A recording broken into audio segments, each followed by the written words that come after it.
Rasa mancak bicek masih mantep di Grebek.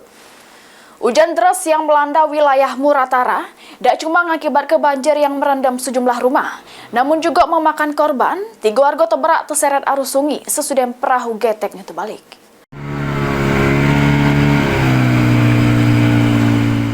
Tim SAR gabungan yang terdiri dari Basarnas Kantor SAR Palembang, TNI Polri, Tagana, BPBD Muratara, serta masyarakat setempat melakukan operasi pencarian sama penyelamatan terhadap 3 warga yang terberak di Sungai Rawas Muratara. Kejadian bermula pas perahu getek yang berisi ke-7 wong yang terdiri dari 6 penumpang sama siko nahkoda berlayar dari Desa Beringin Makmur 2 ke Desa Beringin Makmur 1 untuk berbuka puasa. Pas di tengah perjalanan, perahu ketek tersebut oleng sehingga terbalik yang membuat segala wong di jero perahu ketek tercebur ke sungai. 4 wong selamat sesudah berenang ke tepian sungai, namun 3 wong lainnya terseret arus sungai sehingga terberak kena tidak bisa berenang. Meski proses pencarian korban terkendala debit banyu yang lumayan besar, tidak menyuruh ke tim SAR gabungan nyari keberadaan korban dengan menyusuri permukaan sungai.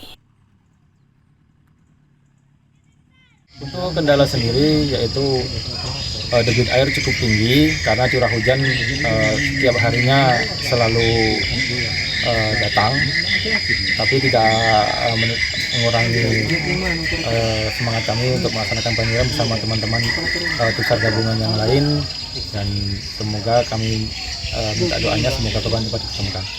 Operasi pencarian sama penyelamatan terhadap ketiga korban bakal terus dilakukan tim SAR gabungan sampai 7 hari ke depan. Mulyadi, PAL TV.